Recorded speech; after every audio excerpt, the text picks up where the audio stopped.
meeting. Today's May 24th, 2023 at 6:30. As Vice Chair, I call this meeting to order. There is no minutes to approve, so we'll move on to agenda item A, request to extend an order of conditions. James Andela, 624 Clark Road, Assessors Map 11, Lot 21, DEP file number 305-1023. Is there anyone here for this? Please state your name for the record.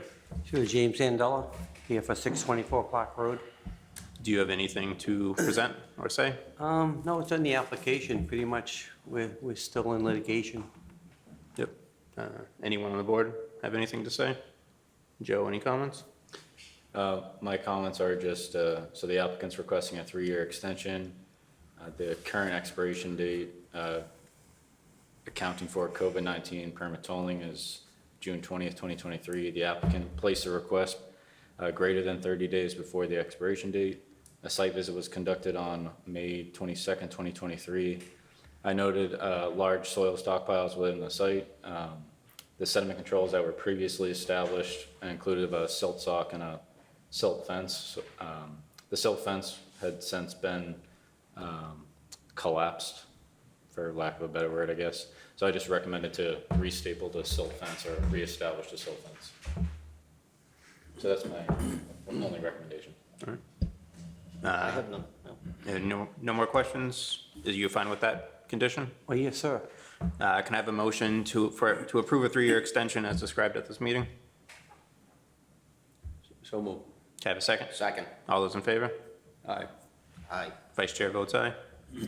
Agenda item B, request to extend order conditions. James Andela, 181 Pine Street, Lot 2, Kenzie Marie Way, Assessors Map 45, Lot 1, DEP file number 305-1117.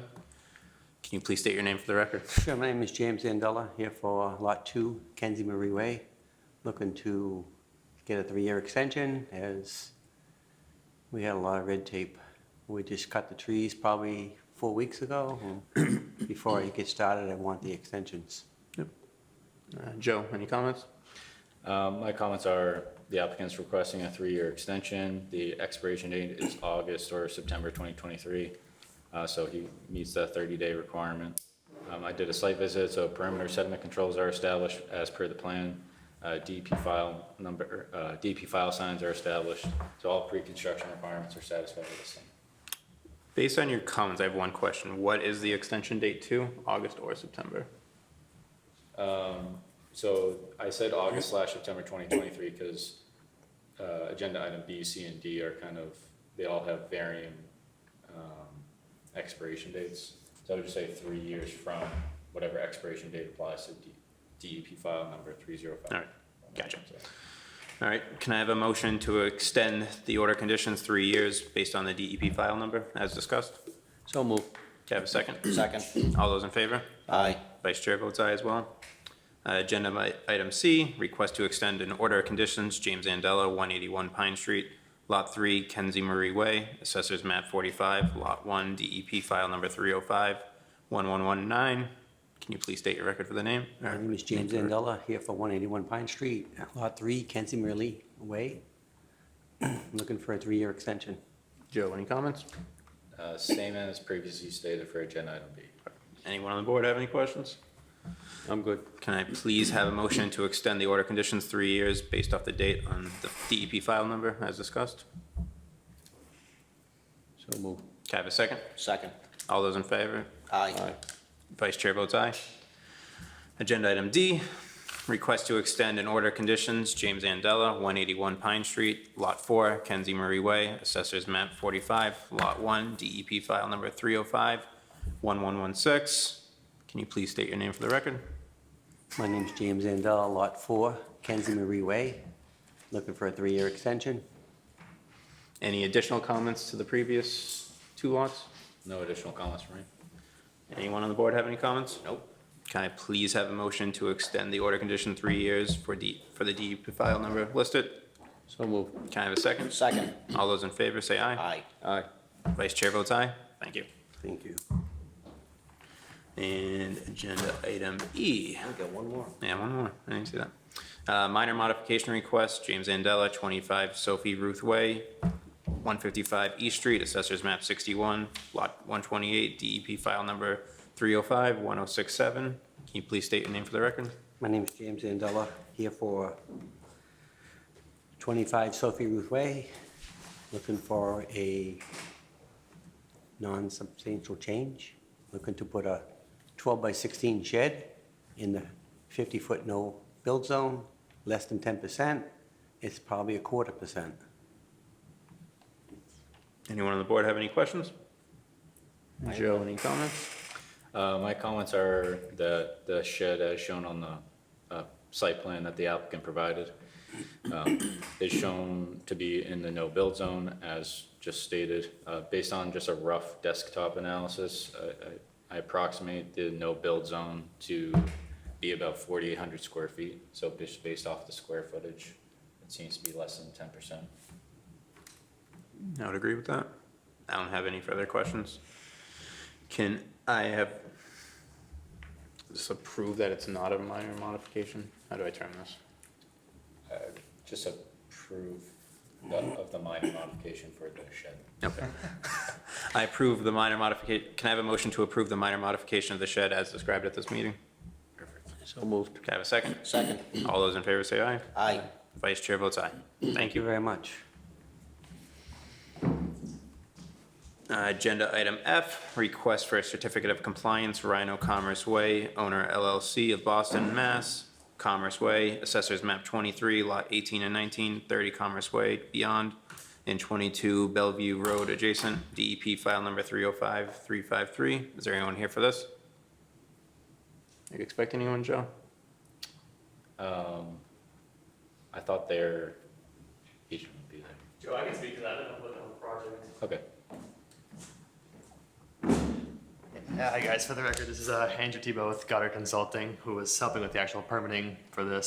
So I've been speaking with the guys who submitted the request, and my understanding is that the old order of conditions for that site was never carried out and was never built on. As a result, they're looking for a certificate of compliance that work was never carried out, so that the new amended order of conditions and that work that we have approved can be carried out. Joe, it's my understanding that you and I have been on site together to take a look out there, and you should be up to speed on kind of that work was never carried out. So if you guys have any questions about that site, I'm happy to answer them. I've been out there a bunch, but that's kind of what we have here. It's just an old order of conditions that needs to be closed out because that work wasn't done. Joe, any further comments? So the applicant for this request had reached out just to close out this order that's remaining on the property title. As the gentleman here just indicated, this was the same project that we previously permitted for notice of intent. So I have been out there with the agent of the applicant and just confirmed that it is still a vacant lot. So we did our best to get any site plans if possible that we still had, just to verify, what we were comparing, but, just truth test with the site visit, nothing's there, so I think it's just a issuance of a certificate of compliance to clear the title with the understanding that it's an invalid order that's since expired. My only question is on one of the site plans, it shows that a shed and a building are being demoed. Were those buildings ever demoed, or are they still intact? There are no buildings on it to this day, so everything there's been demoed. It's a cleared vacant lot, mostly wooded. All right, anyone else on the board have any questions? I'm good. I'm good. Can I have a motion to approve the certificate of compliance as discussed at this meeting? So moved. Can I have a second? Second. All those in favor, say aye. Aye. Dennis, did you say aye? Aye, I'm sorry. Vice Chair votes aye as well. Thank you guys. Moving on to agenda item G, request for a certificate of compliance, Rourke Builders, 58 Bridle Path, Assessors Map 40, Lot 85, DEP file number 305914. Is there anyone here for this?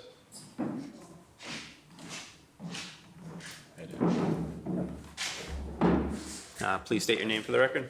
Yeah, good evening. Andy Bajasic. I work for Dana Perkins, the engineer working on the project. Anything you'd like to present or say? Yeah, I'd just like to say, so we were hired to do an as-built of the property as well as file the certificate of compliance. This work was completed back in, or the order was issued in 2011. It appears the work was done in 2012, 2013. We were not the engineers on the original project. So we did our best to kind of compare what was shown on the proposed, we did have a copy of the proposed plan. There were a couple deviations from the plan. There were things that kind of appeared that they were probably part of the project but weren't shown on the plan. The plan was to put on a building addition and a deck. The building addition included garages, and I think they always included garages, but the proposed plan never showed the driveway being extended. So, you know, it's a pretty big deviation as it extends closer to the wetlands. But it's hard for us to say, we're, you know, so old and we weren't involved in the original project, but it's hard to believe that they wouldn't have been extending the driveway for a new garage, right?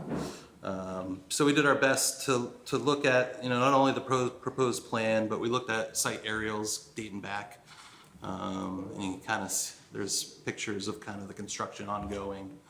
And we feel fairly confident that, you know, the original edge of woods was maintained. You know, there certainly wasn't any work done to impede into the wetlands. So while there were a few other, you know, deviations as noted, and, you know, I spoke to Joe about, you know, for the most part, the project was built in substantial compliance with what was shown, and it's our opinion that, you know, any work done didn't really have a negative impact on the wetlands.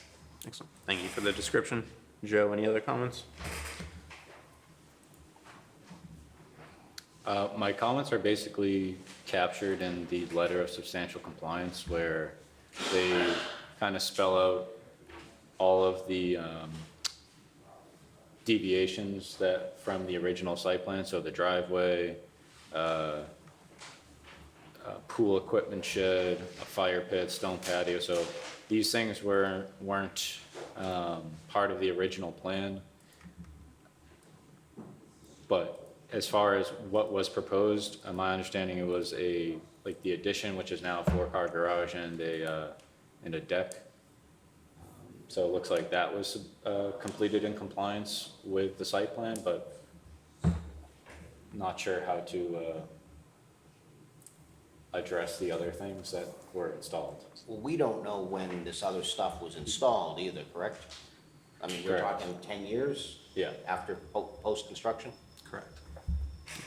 So I guess I will say, my observations at the site were, the tree line, you know, seems to be the same as what was originally shown on the plan. So it's not like any wetlands themselves were affected. It would have just been the buffer zone, in particular the 25-foot no disturb. But again, we don't know when these things were constructed. And I'm not sure what a pathway forward would be if we were to pursue that any further, but.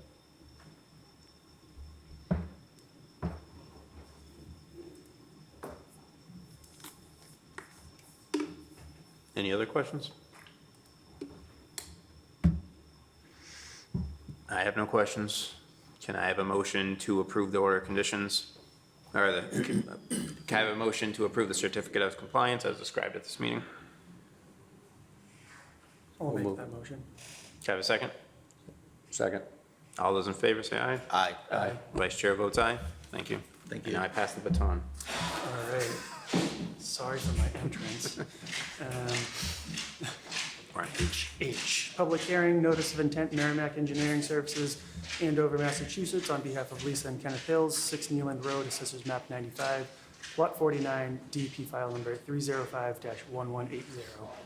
Is there anybody here for that?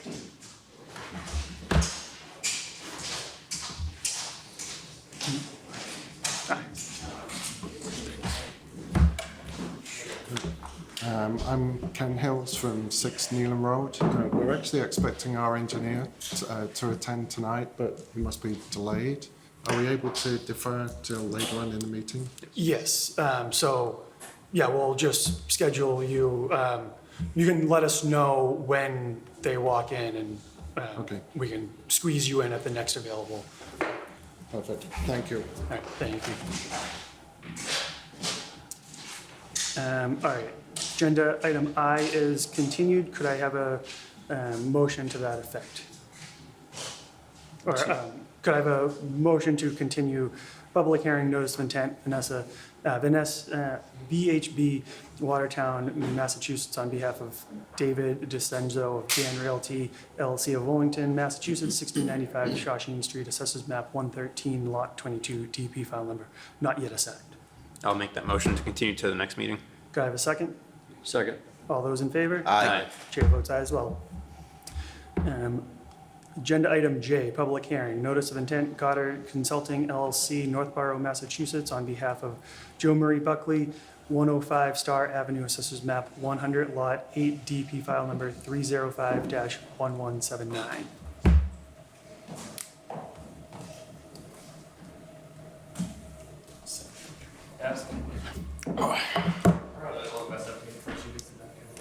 We love naps.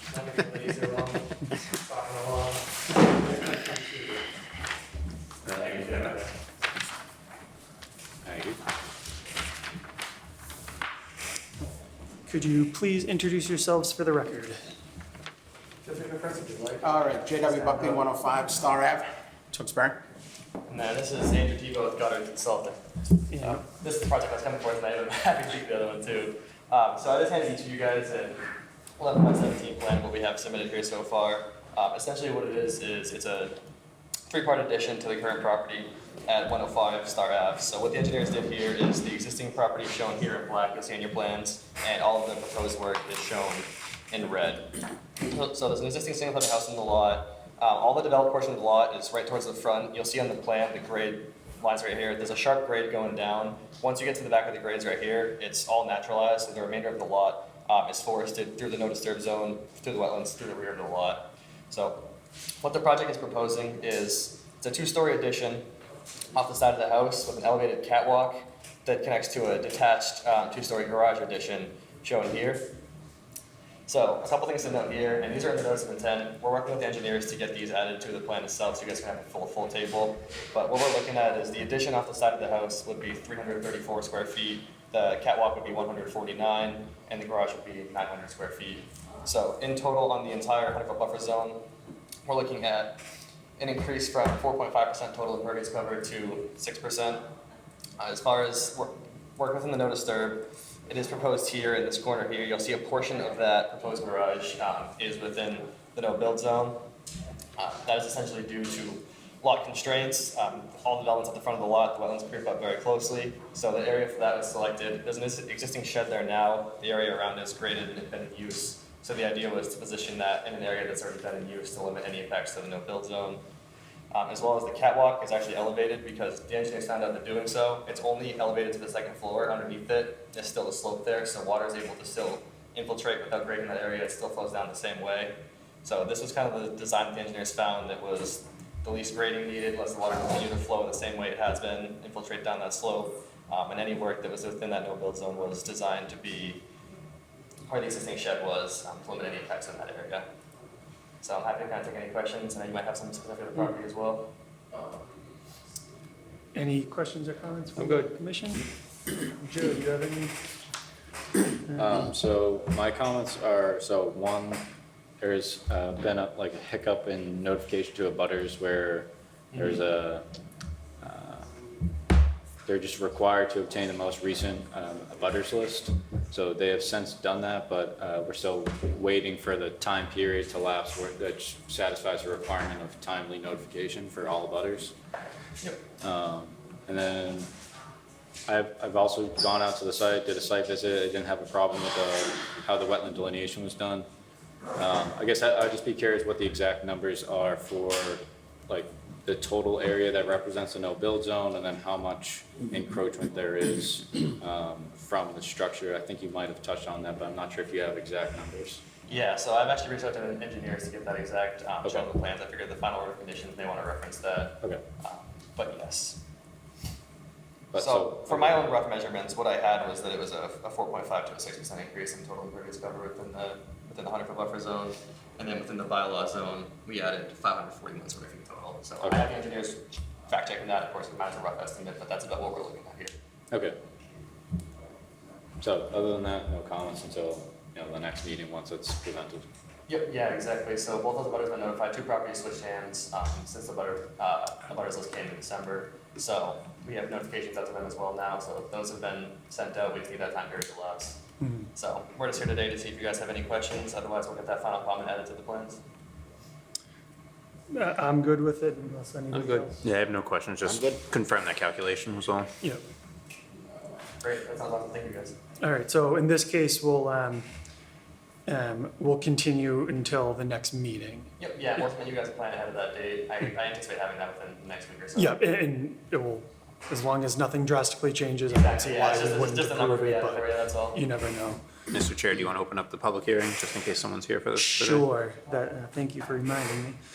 This is a public hearing. If anybody would like to make a comment, now is the time to do so.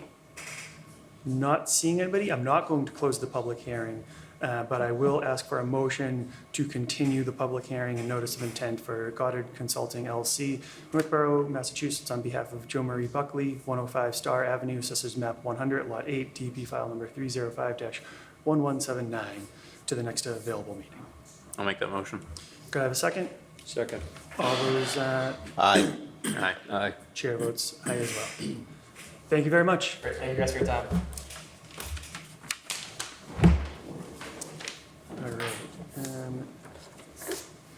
Agenda item K, we'll skip backwards in time to public hearing, notice of intent, Merrimack Engineering Services of Andover, Massachusetts, on behalf of Lisa and Kenneth Hills, 6 Nealand Road, Assessors Maps 95, Lot 49, DP file number 305-1180. Could you please introduce yourselves for the record again?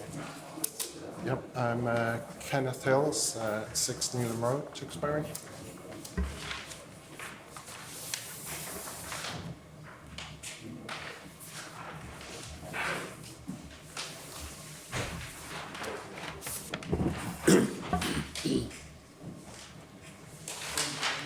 Oh, I love this.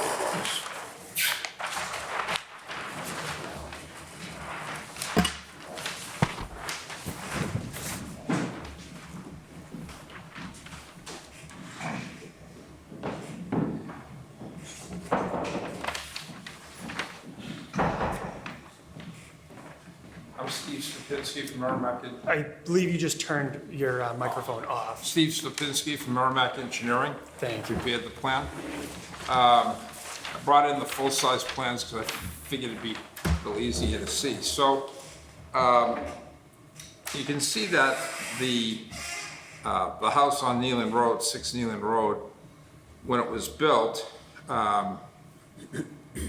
there's a portion of the building in the back, 2 sections, 12 square foot and 168 square foot, that currently encroach into the 50-foot no-build zone. There are 2 sheds. One shed is going to be removed. That's the 65 square feet that you see. That's going to be removed for the addition. The other shed we're showing, I added a note to the drawing showing that it's to be relocated outside of the 50-foot no-build zone. I think when the bylaw was passed, the house was probably already there. So, you have the swimming pool and deck, which are also built there, and the site's been being used, I guess the lot's only 100 feet deep. So what I did is, I know that, wetland bylaw talks to potentially allowing a 10% encroachment into the no-build zone. So if you look in the legend, you'll see I did the calculation for the proposed addition. That would be 8.53%. So the 215 square feet that would encroach into that zone would be less than the 10% that the commission could permit. The shed's gonna be removed, the other shed's gonna be relocated. So, in fact, when you kind of look at that, the encroachment really, from the proposed addition, really isn't that intense, because we've already got two buildings that are there that are gonna be. So that removed. 8.53% is not calculating in the removal of the sheds? That's correct. Yeah, it's just the gross 215 square foot divided by the 2520 square foot of no-build area that's on the lot itself. Just for my clarification, the 215 is just from the addition, not any of the other structures that are within the 50 feet? I'm sorry, what's that? The 215 is just the proposed addition, not any of the other structures within the That's 50 correct. feet? Yeah. I did go through and do the numbers. If he was proposing to build a house, and the house was being built today in the format that it's there now, you know, coupled with the addition, and that would be, note 6 is where I did compute that. So if everything was being built today, it'd be 15.67% encroachment into the no-build area. But I think that given the depth of the lot of 100 feet, given the fact that the sideline on Nealon Road is fixed, and given the fact that the house was pre the bylaw, we'd ask the commission to consider it as the addition, the 215 square feet as being what's really being requested. All right. Is that shed where the proposed addition is going to be demoed or removed? Yeah, the Okay. shed, that shed's gonna be demolished, gonna take that off. completely removed. And the one that's on the left near the pool, that's gonna be relocated.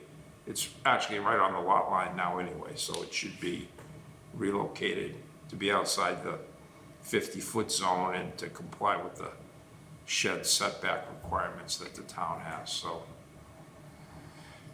Are you just going to move that closer to the shed, Be closer to the closer street? to the house and closer to the street, yep.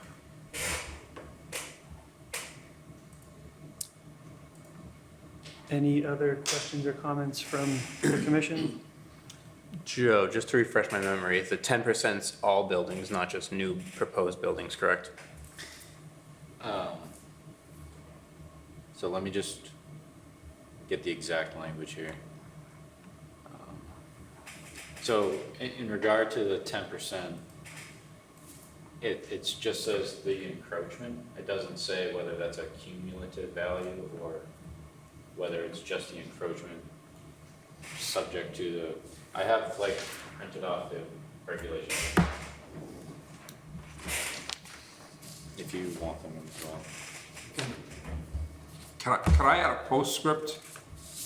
I think your bylaw is pretty clear that the area of no build is what I show as the 2520. You know, I read through the bylaw, and clearly the way your 50-foot no build is written, it's the area between the 25-foot no disturb and 50 feet. Correct. So that makes the existing no build area, you know, smaller, right? And not that this is any other city or town, but if it was Andover or Haverhill or Methuen, the no build zone would go to the wetlands from 0 to 50. So they would consider the no disturb being within the no build. I know your bylaw doesn't do that, but other towns that are local here, it does. So if that helps.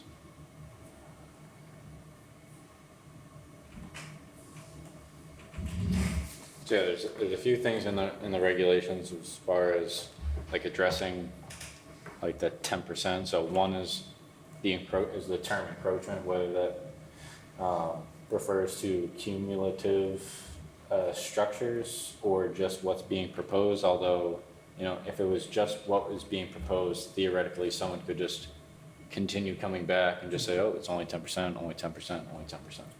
So that logically doesn't make sense, and I think precedent has been that we've always, like, we've considered cumulative values. The other, as you just touched on, was the definition of no-build zone, which it explicitly says, you know, upgrading of the 25-foot no disturb and extending to a line 50 feet from a wetland edge. Let's see.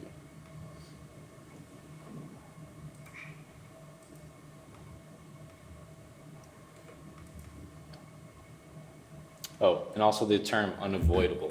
So when partial encroachment into the no-build zone setback is unavoidable, and then it goes into, you know, 10%, blah, blah, blah. So those are the things that the commission should take into consideration when making their decision. It seems like it wouldn't meet the 10% based off of how the bylaw is written.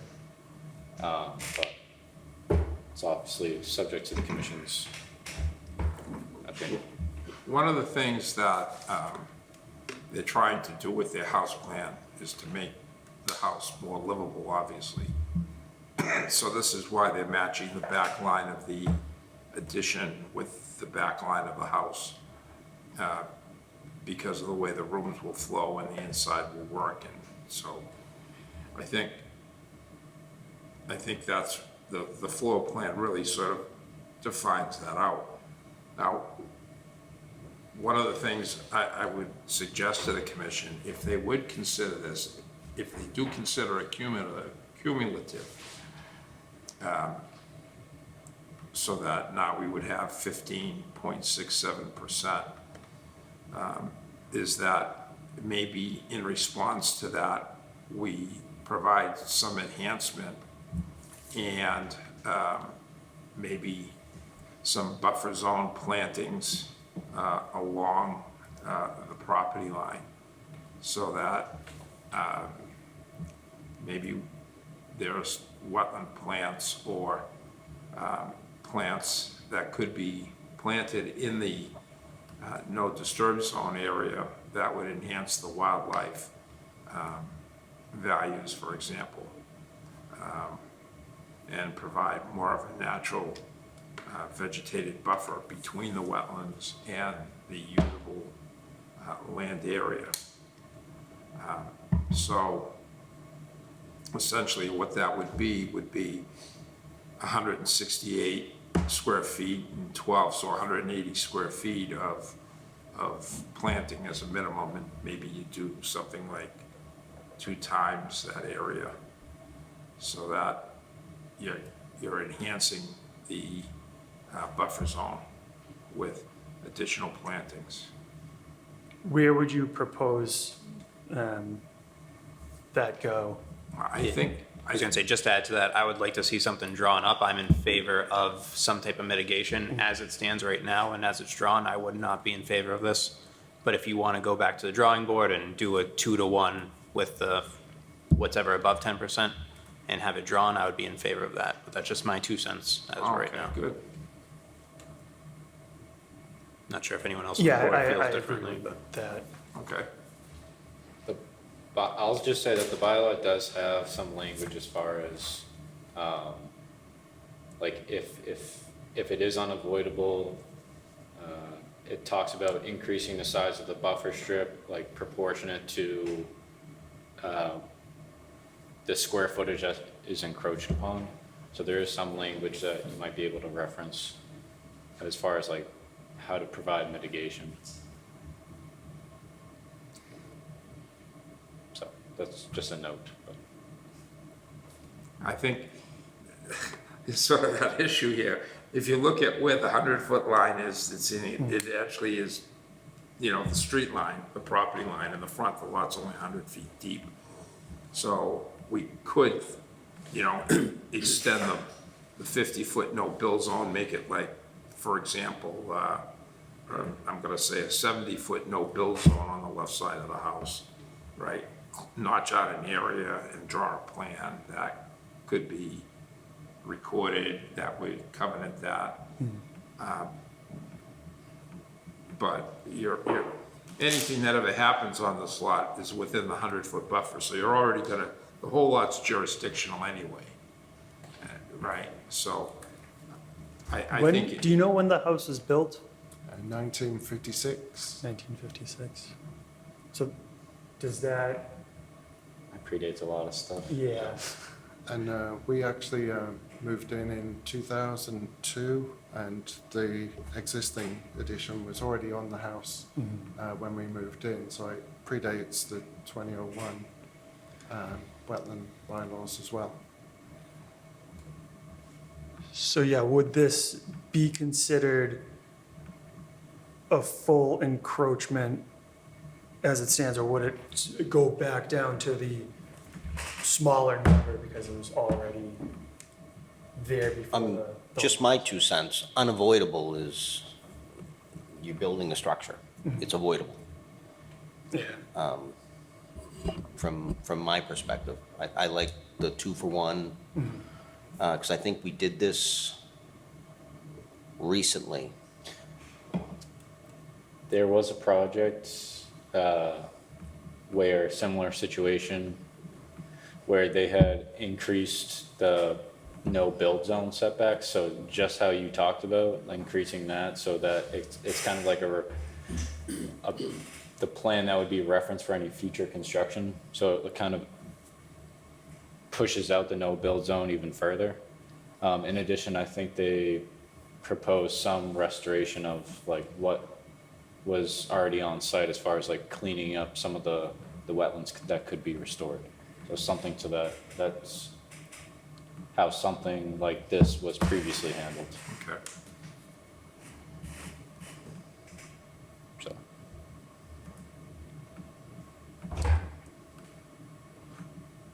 All right, so are you comfortable with, if we continue this, to I give think- you another, I'm sorry, we couldn't figure it out today, but. No, that's fine, that's fine, I think we should continue it, and I'll look at whether or not additional no-build zone covenanting makes sense, given the use on the lot, and for sure, at least 2-to-1 enhancement of the edge of I think the lot. that's a solution. Yeah. It's a minimum of that. All right. Let me just see. So this is a public hearing. I believe the public hearing has already been opened from last time, but I will repeat myself. If there's anybody in the public who would like to come up and comment, now is your time to do so. But not seeing anybody. So we're all set with continuing it before I Yes. I ask for the motion. So could I have a motion to continue the public hearing and notice of intent for Merrimack Engineering Services, Andover, Massachusetts, on behalf of Lisa and Kenneth Hills, 6 Nealand Road, Assessors Map 95, Lot 49, DP file number 305-1180 to the next meeting? I'll make that motion. Could I have a second? Second. All those in favor? Aye. Chair votes aye as well. Thank you very much. Thank you.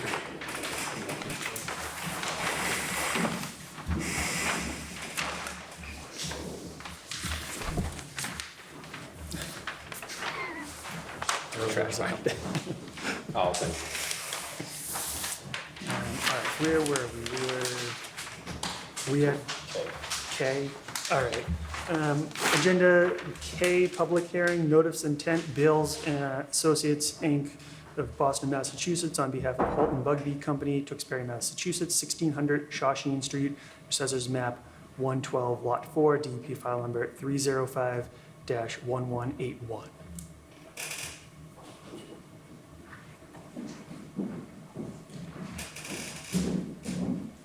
Well, they have too many people.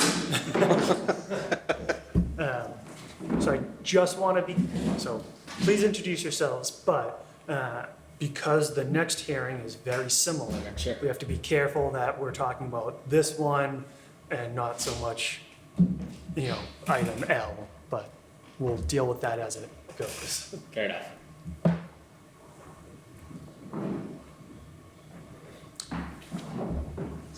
am Dana Mora on behalf of National Development, working alongside William Collins and the Golden Bugby team, Company. and with the Beals and Associates team. It'll be specific to one portion of the lot to start.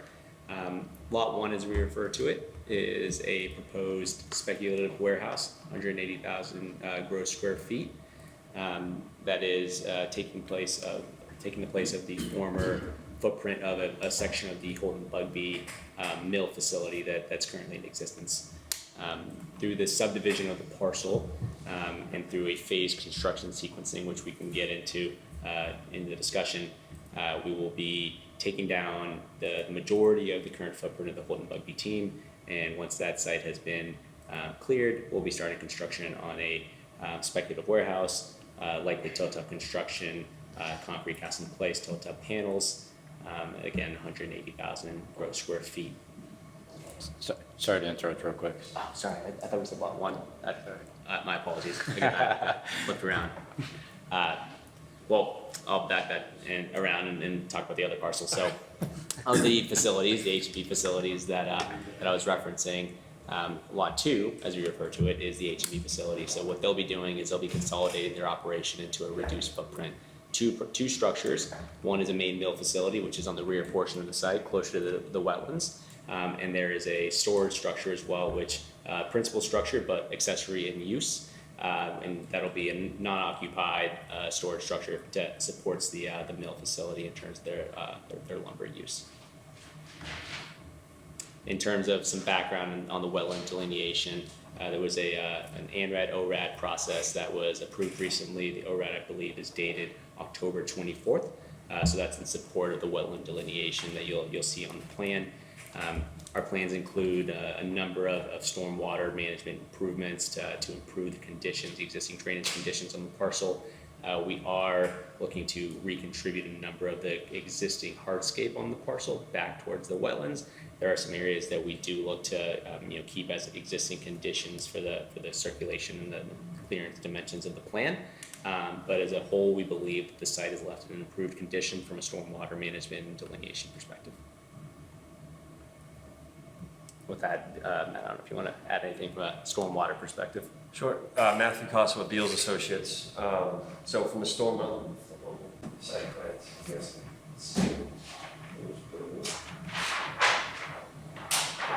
So just to highlight also your water resource areas, as mentioned in that ORAD, they do fall around the back of the parcel here.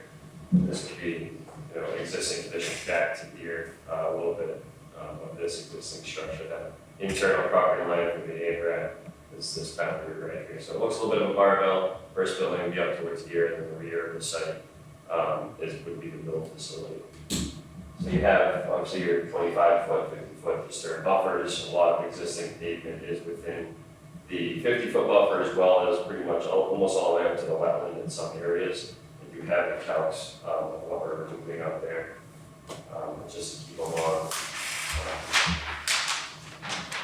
This is just a view of the overall development with the warehouse building. These are the two mill facilities. You have mill building in the back, storage up towards the front here, associated parking, storage areas for the materials around the mill building, and then storage of some of the materials will be inside of that structure up towards Shawshing Street. I should also mention high tension power lines along the property here. There's also a high pressure gas line in the Oregon National Grid that runs just along that boundary here. High tension power lines is why there's a couple stanchions that sit in that kind of grid circle. And that spot there that we're maintaining. I think we're on.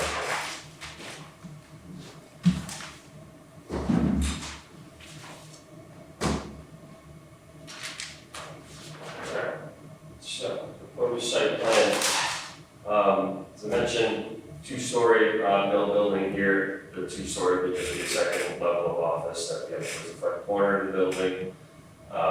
Storage building, one-story storage building up towards the front there, primary access through an existing curb cut. But for the most part, all that, as I mentioned, the wetland resources to the back of the site. Building does encroach on the 100-foot buffer, but does remain outside of that 50-foot buffer.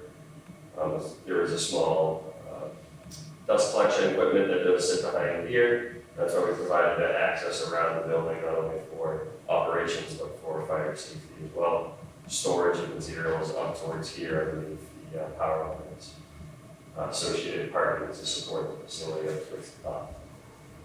You can see in the green here, proposed landscaping. We are removing existing pavement from that area and rehabilitating it with wetland plants, wetland type seed mix, and also just drainage improvements altogether. So drainage-wise, your typical BMPs, we do have infiltration systems, large infiltration system up towards the corner here, another infiltration system over on the side down here.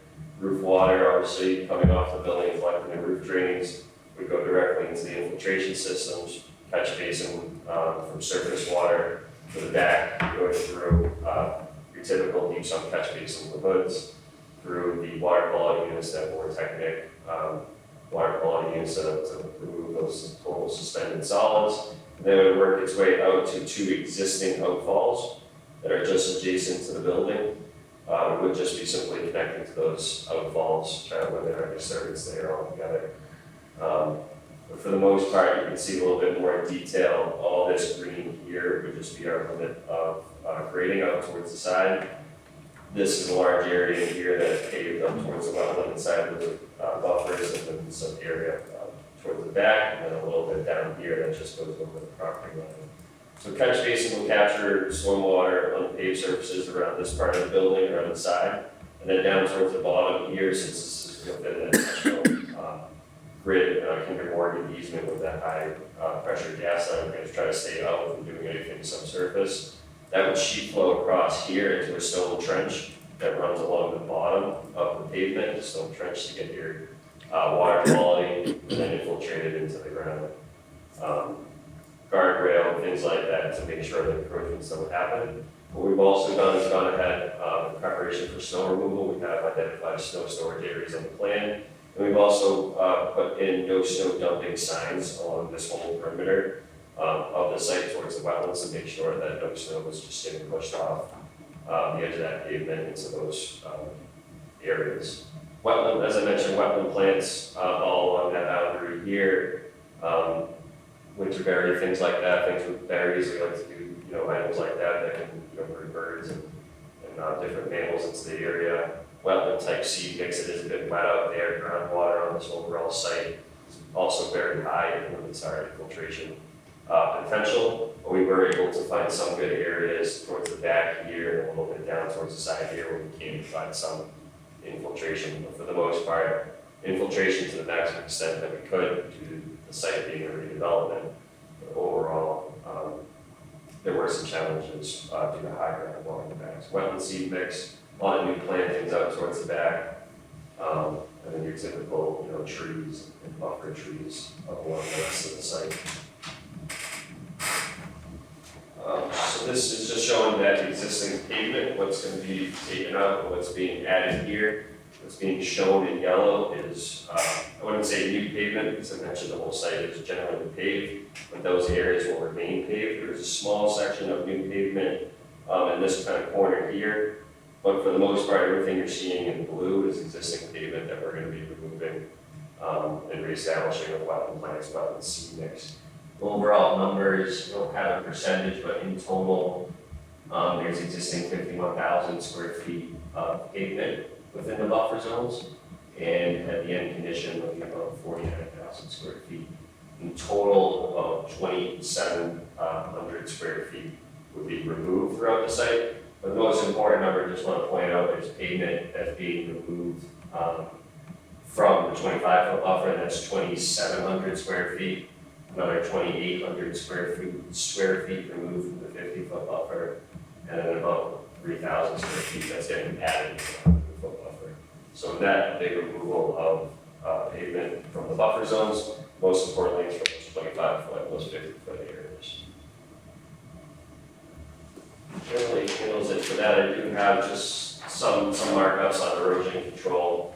Obviously, a perimeter silt fence around the site. We've also had a double layer silt fence around those areas within the 50-foot buffer. And then we've also added construction fencing that would go around that limit of construction, especially in the buffer zones, to make sure that no encroachments or anything like that is happening on site. Phase-wise, diversion burns, swales, riprap, things like that, direct water and temporary sediment basins. Due to some of the limits of the site, we're trying to needing to stay outside of that power and national grid easement. We likely use the existing footprints of the proposed systems for temporary sediment storage. What we would do is leave those, when you excavate those areas out for the temporary basins, you leave those about 2 feet high, let the sediment build up in there during construction, and then when you're ready to put the new system in, then you can excavate that to that full depth and remove that top sediment, so that protects, that bottom layer from getting laden with silt, preventing any obstruction and keeping that natural soil, so we make sure that we hold our infiltration quality there. And then the front of the building, obviously, it'd be a little tough to get water back. We are going to show a swale that would run along the top here to try to direct stormwater back. But for the most part, stormwater would sheet flow into an infiltration area here. This building also has an infiltration system to the side. And then we'd be getting a drainage easement on the, called the warehouse property to provide a sediment basin there. Catch basins, water quality units are directing water into that upper sediment basin. Otherwise, utilities, all utilities are outside the buffer zones, get utility rooms in the front here, being utility connections down the roadway into connections into Shawshene Street. The biggest thing, as Danny mentioned, is just the overall improvement to stormwater and water quality. Right now, the whole site is paved. There are catch basins. From what I found from record drawings, that some of the pipes between the catch basins are perforated, so there's a little bit of infiltration. But we didn't really include that into our calcs because we weren't sure of that exact number. We didn't want to hold anything to that. But providing infiltration, there's a number of EMPs for infiltrating as much as we can. Then just the overall total system and solids removal. Right now, you just simply have catch basins. With the swales, things like that, we're going to be able to really provide a great improvement on the existing conditions as it relates to stormwater. Generally, for site plan wise, if you have any questions. All right, so access to the mill building, is it only gonna be through that path, or will you be able to get to it from other parts of the parking lot? They would be separated, yes. The main access would just come up through that driveway here. This would all just be landscape, there'd be a landscape separation, curving between the warehouse, the proposed warehouse and the future mill buildings. And the dust collection, you mentioned there's a dust collection system. Yep. How does that work and operate, and where would it be located? If you just look here in this corner here, From an operations perspective. It's a closed loop system, so essentially, our machines create sawdust because they shape wood. That sawdust gets sucked off of each knife with a clean fan. It goes through an air filter. These solids drop out the bottom of the filter and get blown into trailers. Clean air goes back into the mill, so that it's the return air for the mill. So the collection is a trailer that you park right there and it everything's just fills closed up? loop, and the trailers have input and return air also, so there's So no that will sit there, emissions. that will There's sit no there for a emission month from or the so, trailer. right? There's no emission from the dust system. We have the same system now both here and in Pennsylvania, and the trailers will get changed daily. Oh, all right. All right. Any other questions or comments from the commission? You said daily? Yeah, we ship. No, that's a lot of sawdust. Yeah, currently we're shipping, and we're burning at the moment still because we kill dry air. We're shipping about 330 trailers a year up to New England Wood Pellet up in Jaffrey. Wow.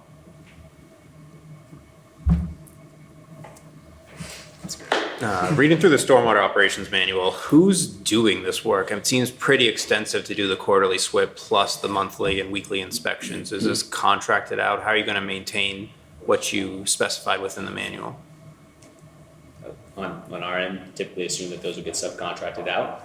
Logs kept daily, although the HEB team does keep a, workforce there daily, so it'll likely be a combination, I won't speak for Billy, but it'll likely be a combination of subcontracted services and daily labor. Exactly. You just maintain a spreadsheet lot. Had to do a similar program in our Pittsburgh location. Because that's newer than this location.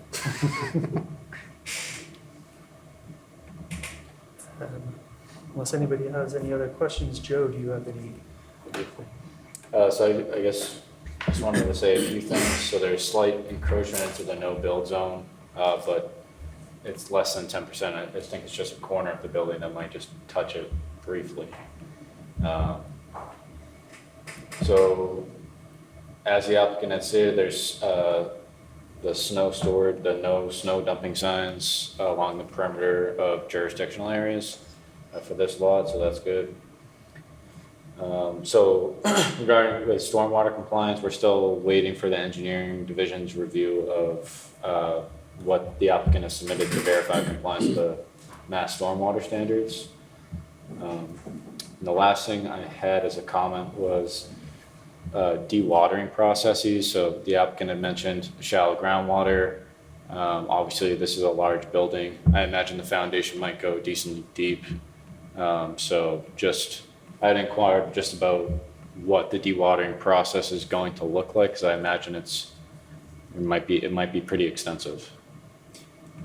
Relatively lighter than you would imagine in terms of foundations. These are prefabricated bumper buildings on this facility particularly, so relatively shallow perimeter foundations. That said, we can certainly delineate a dewatering area and incorporate that into our construction logistics plan.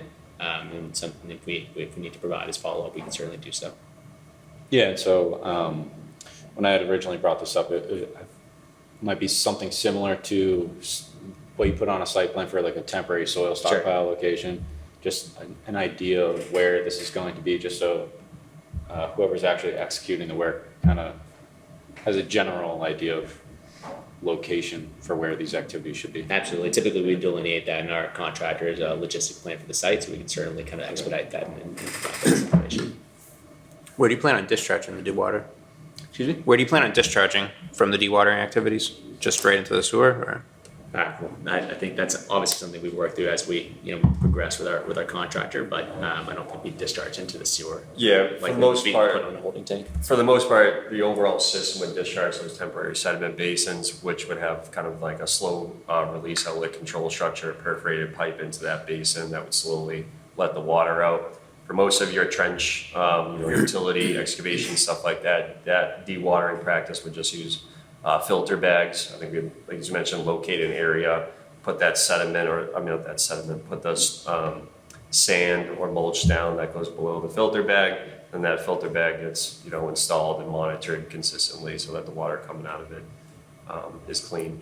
Obviously, we try to locate that somewhere near the wetlands, but with the existing pavement out there, that is a little bit limited, but we would keep a close eye on that, especially during construction. We can put a note to the plan on, daily monitoring for those. Oh, and sorry, my last comment would be, if the commission approves and issues an order of conditions, I would just recommend extra emphasis on the periodic reporting, standard condition number 16. And just providing, I can't speak, but monitoring reports every 3 months, including photographs, just kind of the site. Sure. It's useful for me to just get an email from projects happening around town, just to see where everyone's at, so. I know 40 years ago that water table was high. I worked there. Some design challenges, but nothing that the PLC could figure out.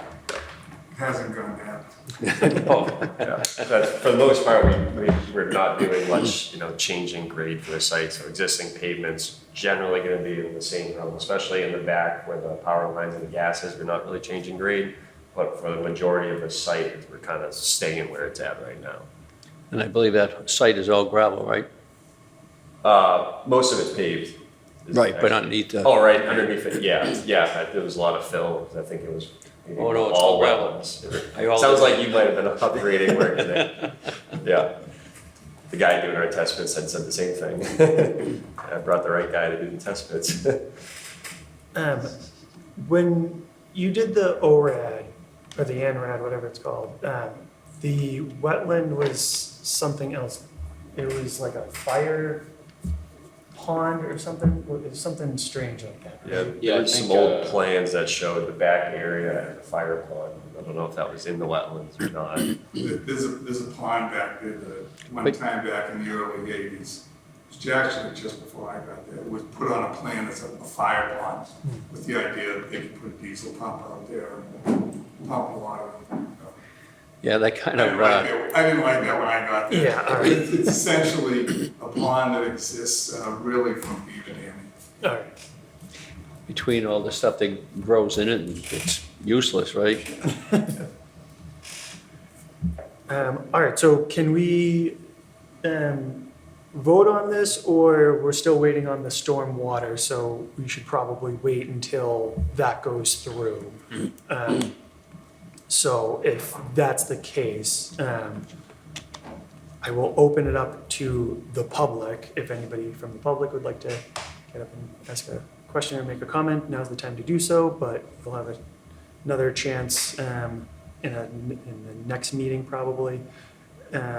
So if not seeing anybody, could I have a motion to continue the public hearing and notice of intent for Bales Associates, Inc., Boston, Mass., on behalf of Holton Bugby Company, Tewksbury, Massachusetts, 1600 Shawshene Street, Assessors Map 112, Lot 4, DP file number 305-1181 to the next available meeting. I'll make that motion. Could I have a second? Second, All those in favor? Aye. Chair votes aye as well. All right.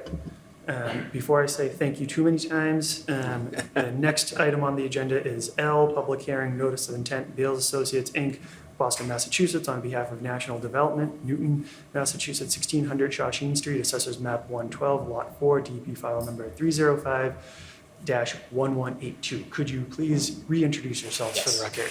So Daniel Moore, National Development, working alongside Holden Bugby and William Collins over here and the Bales team.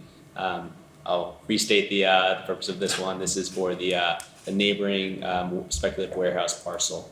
One thing to note as we're going through it is, and you saw it on the erosion sediment control plan, is that there is a phased timeline to this project. So what that'll involve is the majority of the structures that are currently in place on the Holton Bugby site will need to be taken down, demolished, and we will be constructing the new Holton Bugby facility and getting them operational before we can commence construction and complete demo on the balance of the site. So there will be anywhere between a 1 to 2 year lag on the start of construction from one project to the completion and start of construction on the next project. So from a phasing perspective, just want to note that from both erosion and sediment control and the interim delivery condition.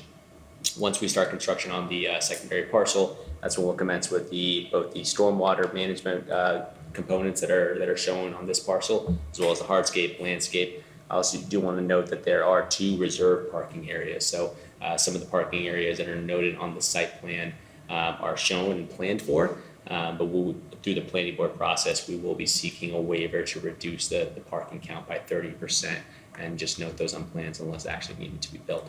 That said, the Beals team is planned for stormwater management associated with both those parking areas, so those have been incorporated in what you see in front of you.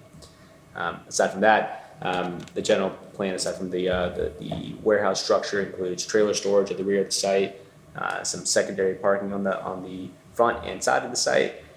There will be a continuation and adjustment of an existing curb cut to get to the access of the trailer storage and the loading bays on the planned north portion of the site, as well as a new curb cut a bit further south on Shawshene Street for vehicular access onto the site, standard vehicular vehicles, as well as just access to the main entrance, which will be on that Shawshene Street side of the project.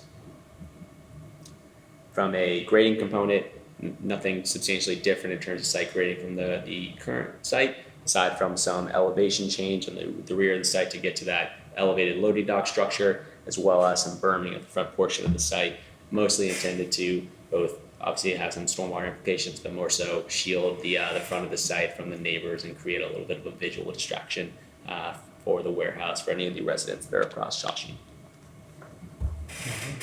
That I don't know if you want to add anything. Yeah, sure. So just, we can, again, talk, there is a big net reduction of pavement on the property that we're trying to accomplish with the buffer zones. Overall, you have the wetland resource area back here to the back side of the railroad tracks. The railroad company obviously owns that, a lot of the property to the side here. So that's, as Amy mentioned, trailer loading along the back here, you have trailer storage here, kind of a turnaround area, for trailers to be here. This will just be a 20-foot wide fire access road, parking, for, employees along the front of it, as well as a 23 kind of space, additional parking area to the side. These are the two reserved parking areas. This parking area here is actually reserved for the whole Bugby development for, over here, obviously through an easement. And then we also have reserved parking, about 64 spaces of reserved parking that is shown there, shown as landscaping, because as Danny mentioned, the plans of that. As you can see, I think the biggest thing to point out with this development is that reduction in impervious surface. You can see on the arrow down here, a majority of that site is paved, and there's gonna be a lot more room going in here. Due to those, as you know, and I've mentioned, the high groundwater, what we've done to kind of work with that is majority of this site would be a fill, so a lot of this area underneath the building would be filled. Grading along the back here would generally stay where it's at right now, so we're not getting close to that water table. And we provided drainage so that all the roof water is coming to a large stormwater basin down here. A lot of BMPs we've included here, similar to what I was mentioning before, runoff on the back side of the building here is going to go into a stone, called a trench, a little bit of an infiltration area to the back. This is all stone from here all the way down to the side. That water would flow into that without any curtain, right off the edge of pavement into that stone. Get some total suspended solid, some sediment from that, and then it would go into a detention infiltration system in this box right here, which then is sized accordingly so it doesn't overflow. It's sized accordingly for that 100-year storm.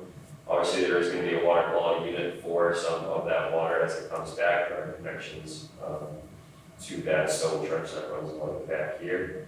All that roof runoff I mentioned, building would just be pitched in one way, which comes towards a large basin here. And we've also done for the parking area, pre-text kind of curved inlets, not your typical catch basin. It's kind of like a septic system or a septic tank almost. It's a structure with a baffle wall in the middle. Water would come in. Sediment would settle into that, and then it would go over top a weir and flow outside of the structure into what we have designed as a water quality swale. So all these parking areas here would go into a few pre-text systems along each of these banks, go through a swale into a sediment basin here, and then obviously into the larger infiltration system. Infiltration system again is sized accordingly to hold all the way up to the 100-year storm. Otherwise, stormwater-wise, there's not too much else that I can mention. Within the buffer zones, we are removing pavement, or if acceptable to the railroad, we'd like to remove that pavement, vegetate that area. Typical, again, we're actually proposing like a meadow mix there. We don't want to plant any trees over our property line or anything like that on that property, but we would look to seed it with a type of meadow mix. Bees, get that stuff all going. Same thing, all this to serve the area here would be landscape with trees, meadow mix type seeding there. Utilities, all utilities come out from the corner of the building here, connect to existing mains in Shawshene Street. That's generally it. Buffer zone impacts. Obviously, no building within the side of the buffer zone. A lot of the site is actually outside of those buffer zones, 100-foot buffer zone here. So there is a little bit of pavement that's going to be maintained, that small yellow area here. And then for the most part, all that in blue is all pavement that's going to come out for the proposed landscaping a little bit here for that stone stormwater treatment area.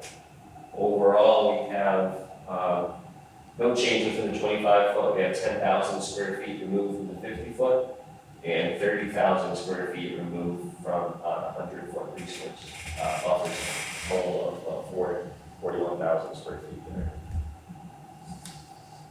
And then just to get into erosion control, temporary sediment removal, similar to what I discussed before.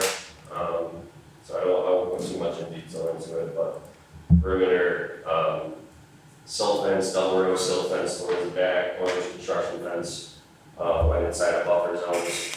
Sediment basin exists, or the proposed final condition sediment basin would be used for the temporary use. And then we also just were showing a temporary basin into the back here, since that loading area is 4 feet lower than, the remainder of the site that we use to provide some sediment basin to the back. There is a pipe that crosses underneath the railroad tracks up in that back corner where we try to direct some, as little as stormwater as we can, but potentially out of that back area, that's that existing pipe that crosses underneath there. And then just your typical construction entrances, dewatering, catch basin window protection, things like that. You go ahead. All right, any questions or comments from the commission? No, I think they've done all their homework.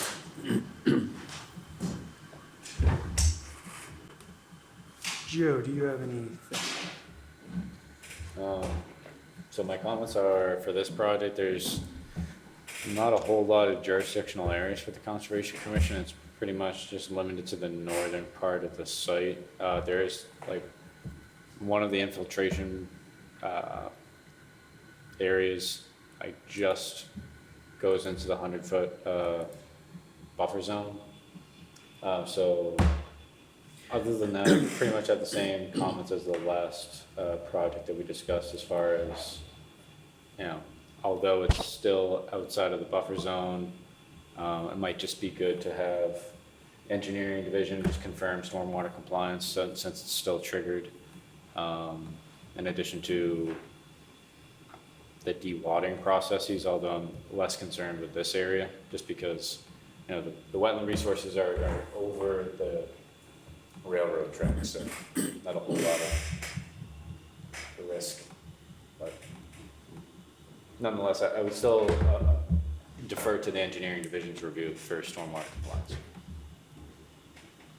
And I would also reiterate my points for providing periodic monitoring, just monitoring reports just every 3 months or so with photographs, just kind of keeping myself and therefore the commission up to date.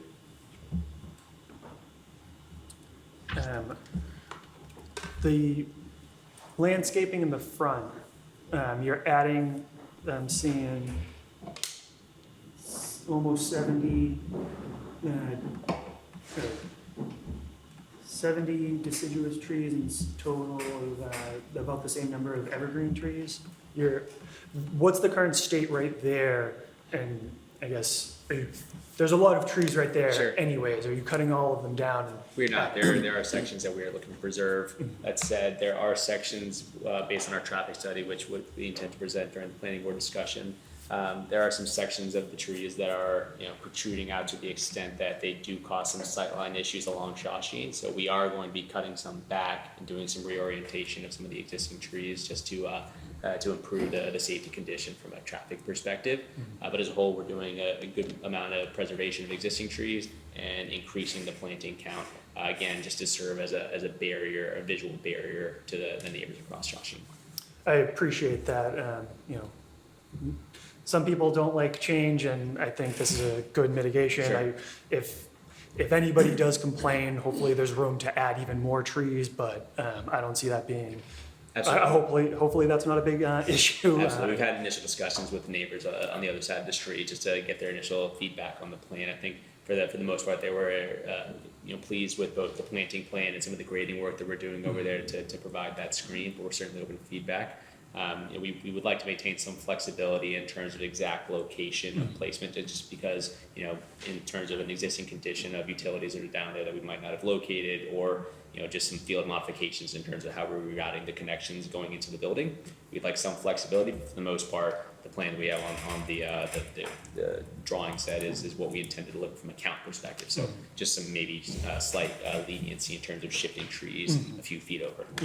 A lot of those trees are big, high growth pine trees, so there's not a lot of growth, in that bottom, called 50 feet, so we're trying to put in that evergreen screen behind that. So if you have that tall screen for the building, you also have that low screen for people driving by. And then on the backside, we've also put in a 10-foot berm, so we'll have evergreens, and a 10-foot berm with more evergreens on top of that, so. As Danny mentioned, we're doing a lot to try to provide that screening out there. Just have one question. The subsurface infiltration system, did you guys do perk testing to make sure that the soils can handle this with the groundwater table being where it's at? We did not do perk testing, we just classified soils, and then used that. So are you worried about the high groundwater table, or? We have the adequate separation, to it, the minimum of 2 feet to what we've identified. Okay.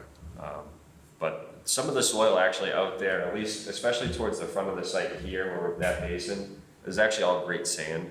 I was shocked to actually find it. Yeah, It really wasn't so much, but. That's it was not the great one in sand. our Like, jurisdiction, so The guy it's- doing the test pit was saying, it'd be great to use it as septic sand, but in the back, we did find some other good areas.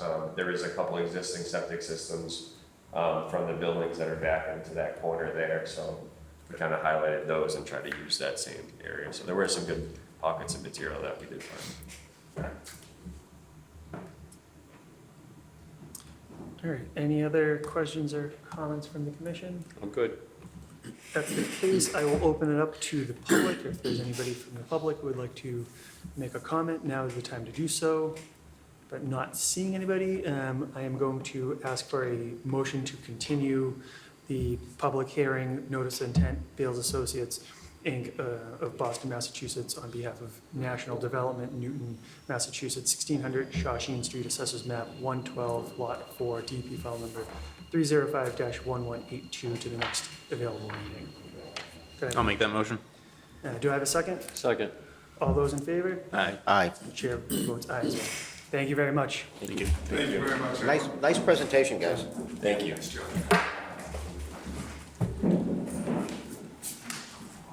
Oh. Who's next, wait? Yeah.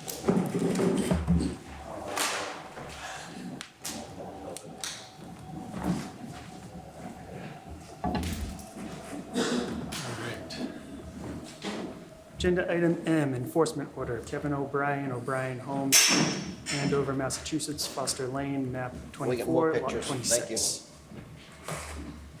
Thank you. Thank you.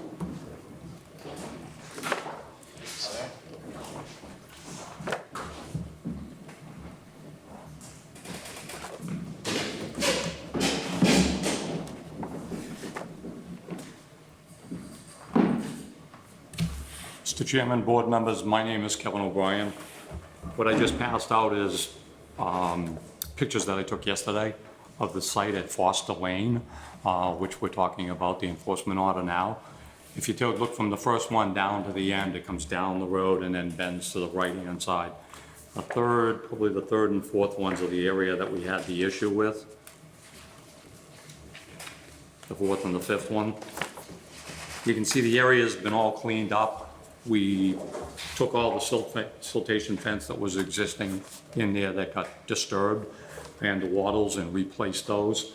Joe was out there Monday when we were doing that work.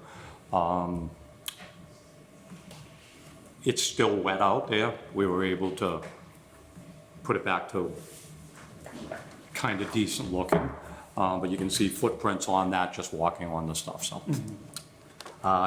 Yesterday, I got the seed mix from New England Plants from out in Hadley, and I put that down this morning. So everything that was disturbed has been taken care of.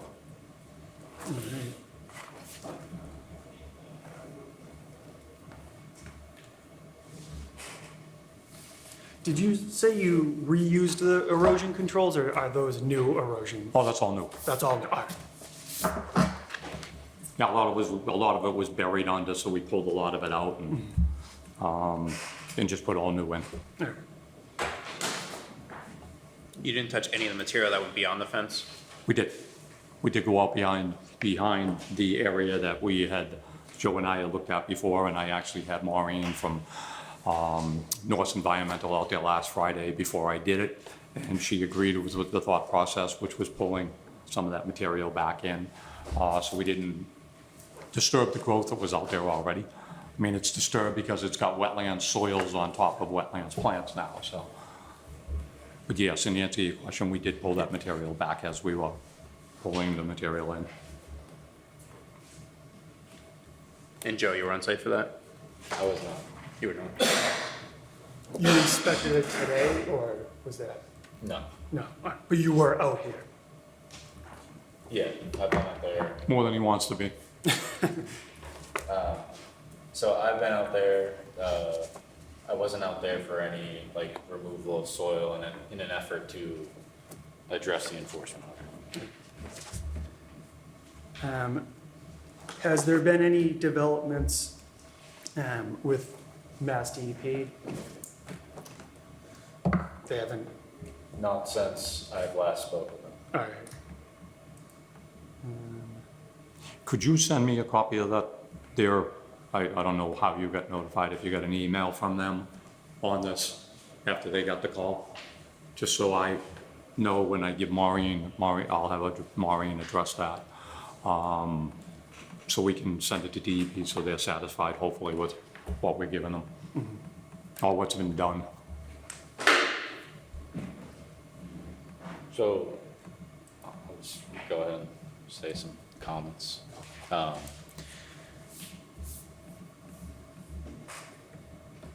So you said that the sediment beyond the silt fence was removed, like just adjacent to that? It was pulled back in at the same time. Okay, As we went out there, we grabbed it with the bucket, pulled that material in, and then pulled the silt fence okay, that was buried in, and took that out. So that material, that area on the okay. on the bend where we had the breakout is what we pulled in with the Okay. machine.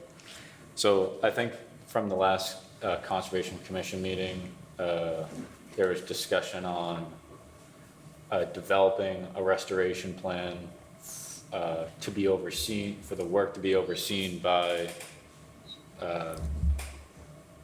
Biologist.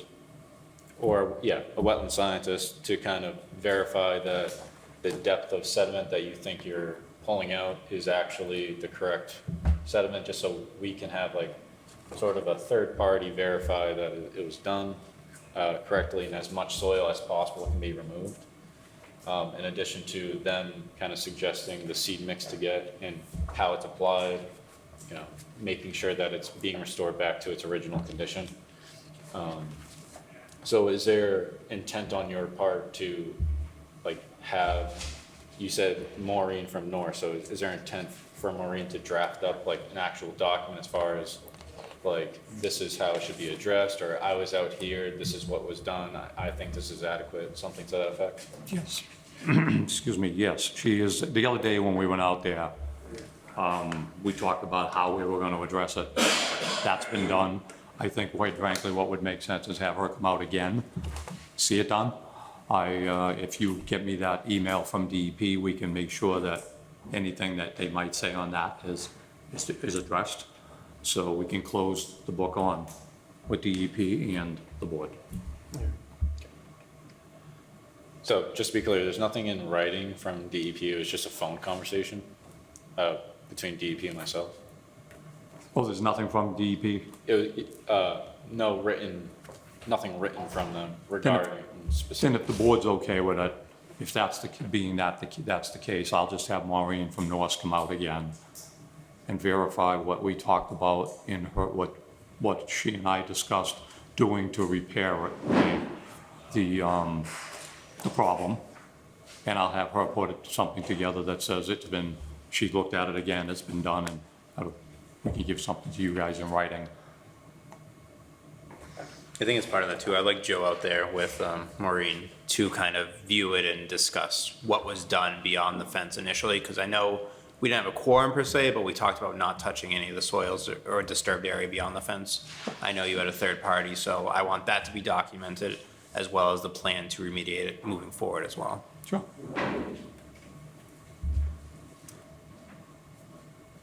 Okay.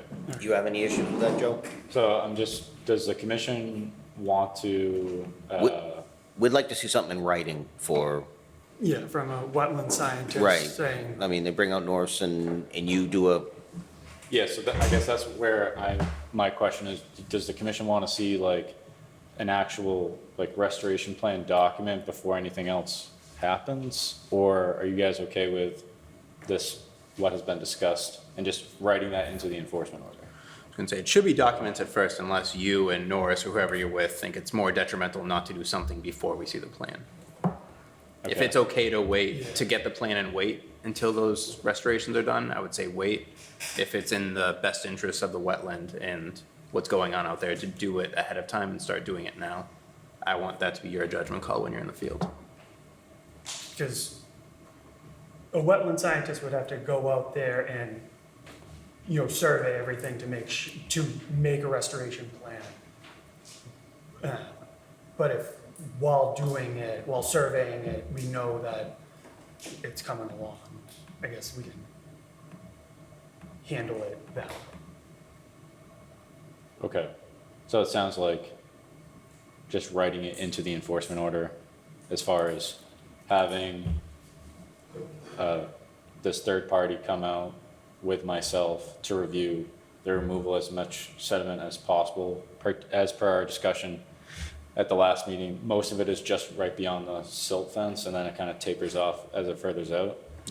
So removing as much sediment as possible with the third party and myself, and then application of some sort of wetland seed mix where it's not really practicable to remove sediment as it's further out. And to document all the work that's been done to date between when the violation occurred and to date. Because I know we didn't have a quorum, so we never voted per se, but I remember saying, don't touch anything beyond that fence was one of the things we discussed during that meeting. So I want to document the work that's been done to date and the plan moving forward, essentially. Okay. Okay. So that sounds good. So if I understand correctly, the report, you and Maureen from Northside, get out there, make sure we're good, or you just want the report? There'll be a report documenting the work done from the violation notice to today, essentially. And then Joe will meet on site with the third party and yourself, if you want to be there, and document the plan. And if when they're on site, they deem it more important to do the work before we see the restoration plan, move forward with it. If it can wait until the board can see the restoration plan and vote on it, I think that would be more apt and appropriate. yeah, we'll go Joe's discretion on that, Yes. right? And the wetland scientist. Yes. That's my thought. Discretion on, sorry. On Doing the work initi- before- Initiating the restoration. Yes. Okay. This is an enforcement order, it's not a public hearing, so I'm not gonna take any calls right now. Well, we're parties aggrieved here by any determination by the board. At the last meeting, there was indication saying that appropriate permission from property owners would Can I have to call be order? obtained. This isn't a public hearing right now. I don't think we can hear the public. Well, we're trying to provide information relative to the fact that the applicant is not the owner of that property, that the owner of the property is here, there's been specific denial of All right, rights so- over it, and the town owns part of the property, and last Thursday, town manager told them not to go over the property. So the town is Last time we part- talked, we had an informal discussion. I believe it was noted that how did we describe it? All permissions would be granted from the property owner. And we're talking So about I the assume that property this owner. is also going to be in the enforcement order. That they'll have to get the permission of the appropriate property owners. Yes. Like anything else you would do, you need to get permission from property owners. Okay, and that hasn't So- been obtained. Okay, Mr. Chairman, can I have an order motion? This isn't a public hearing right now. yes, so end of discussion. Just for the record, we're objecting to No, that. we're not, just for the record. It's Over. We don't. All right.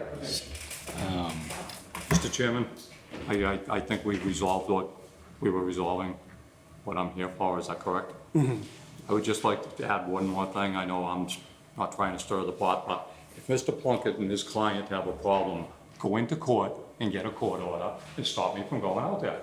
You keep coming to these meetings for the last 8 months, bitching and moaning about, oh, I All got right, this hold document on, from the let's, court. I'm gonna stop you there. Thank you for your time. No more.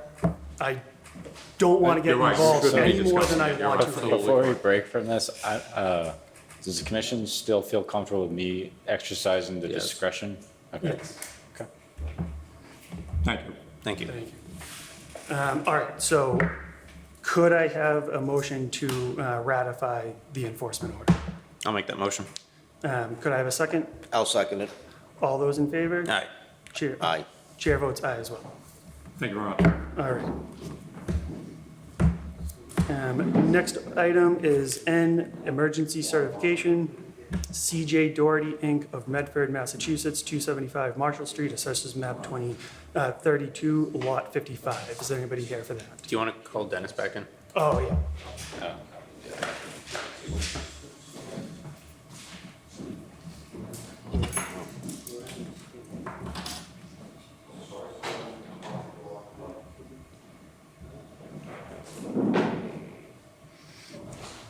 The item N?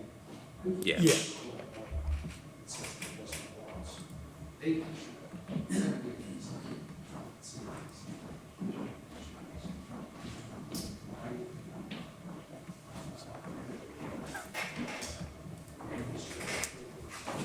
All right, is there anybody here for that emergency certification?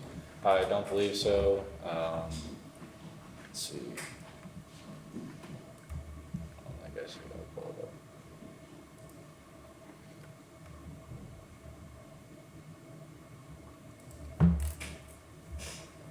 Sorry.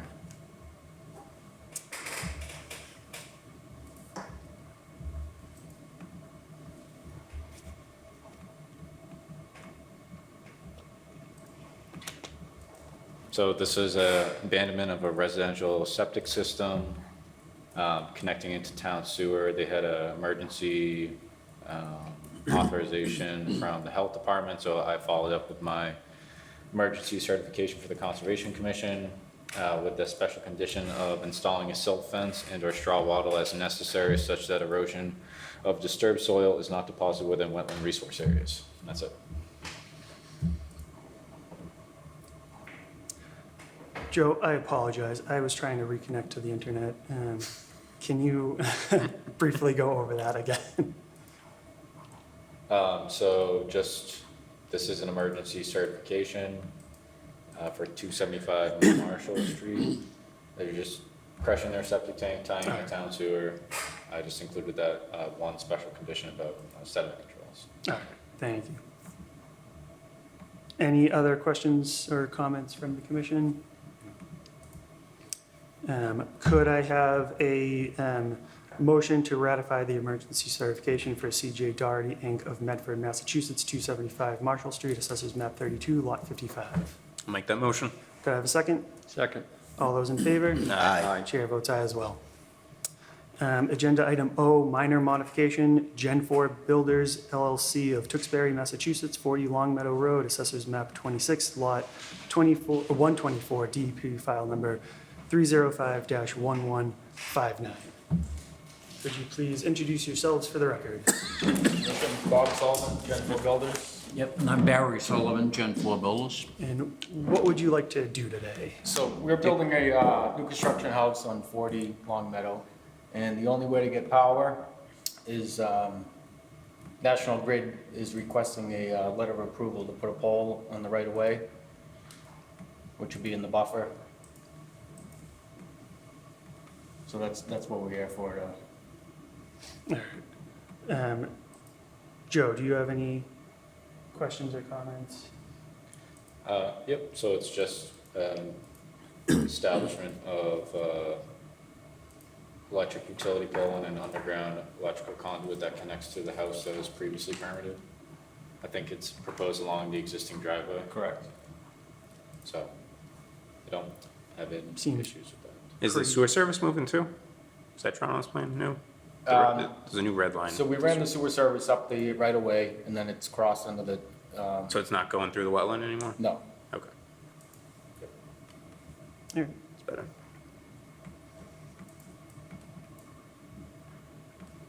Any other questions or comments from the commission? I have no questions. Yeah, needs power. Yeah. All right, if that's the case, could I have a motion? Can I ask one question real Sure. quick? When you're adding that sewer service, are you capping the other end where you're not tying into anymore? Are you doing anything with the existing stub that's So we going into actually- the We wetland? tied into the stub and we came up the right of way. And then Okay. it crosses under the driveway.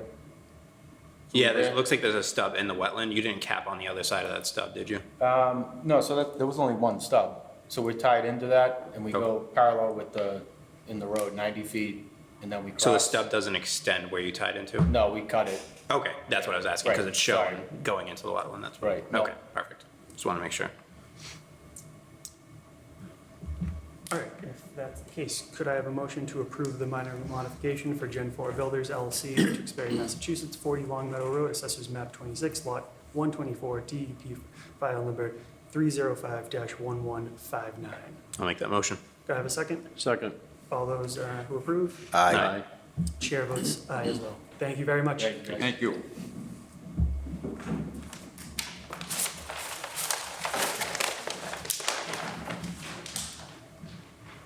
All right, now, agenda item P, discuss potential changes to wetland protection bylaw and regulations. Joe, did you want to go over this, or?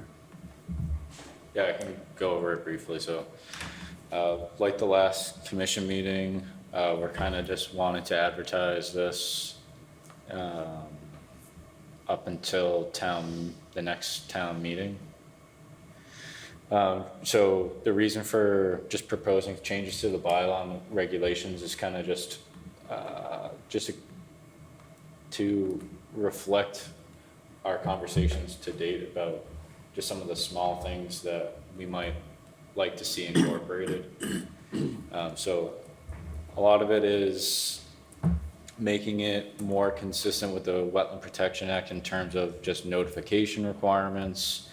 So RDAs wouldn't be a public hearing anymore, it would just be a public meeting as per the WPA. So that makes it easier for residents, and it kind of streamlines the process for the residents and myself, since I have to, interact with them, kind of help them out. Allowing more exemptions per the Wetland Protection Act. They just seem kind of logical, and I think it would make sense to incorporate a lot of these. Also, just some structural changes as far as just actually having a set of regulations that we can defer to in addition to a bylaw. So the regulations we'd be able to amend some of these things that we come across via a public hearing rather than a town meeting, which would be pretty helpful. So for example, minor activities can be placed in the regulations where if we come across a situation where we do or do not think it's no longer or is appropriate to have that language in there, then we can just have a whole public hearing and amend the regulations.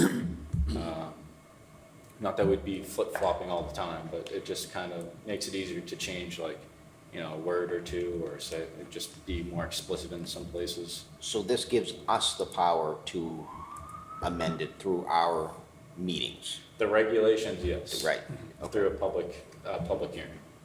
So yeah, the public, Without going to town meeting and Yeah. having on the, Yeah. right. okay. residents would still be able to come and make Correct, comments. but it'd be a public meeting, but it's held. Yeah, it wouldn't have to be once a year. That makes it a to- lot simpler, Yeah. right? And so I just want to, if, for whoever's listening, we're not taking away the 25-foot no disturb zone, we're keeping the 50-foot no build zone. Those are all gonna still be with the bylaw, so that would still, not be subject to change just through a public hearing in the regulations. Although I think there's potentially some changes in the 10%, like how, maybe not the 10%, but just like how an applicant can mitigate it if they can't meet those requirements, kind of similar to the project that we discussed today. This evening. So,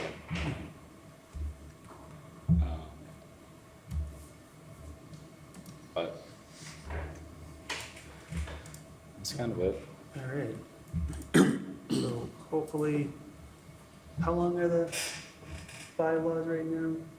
20-something pages? Yeah, it's 20-something pages. So they're exciting. They're really, you read this, it's like a good, exciting novel. So if anybody really wants to dig in, please do so. I'm joking about the first part, but I am serious about anybody else who wants to make comment. It would be very appreciated. All right, does anybody else have any discussion points that they want to bring up before we move on to old business, new business, and admin's reports? I'm good. All right. Joe, any old business, new business, or admin reports? I'm all set. All right, if that's the case. Joe, quick question. The meeting minutes, we almost have a year that we're going on. At what point is it an issue? It is an issue, and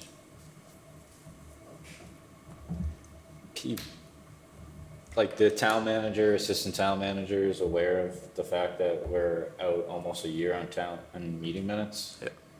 Yeah. As far as obtaining those is beyond my scope, but there is recognition that it is a problem. Okay. We are out of compliance. Okay. So.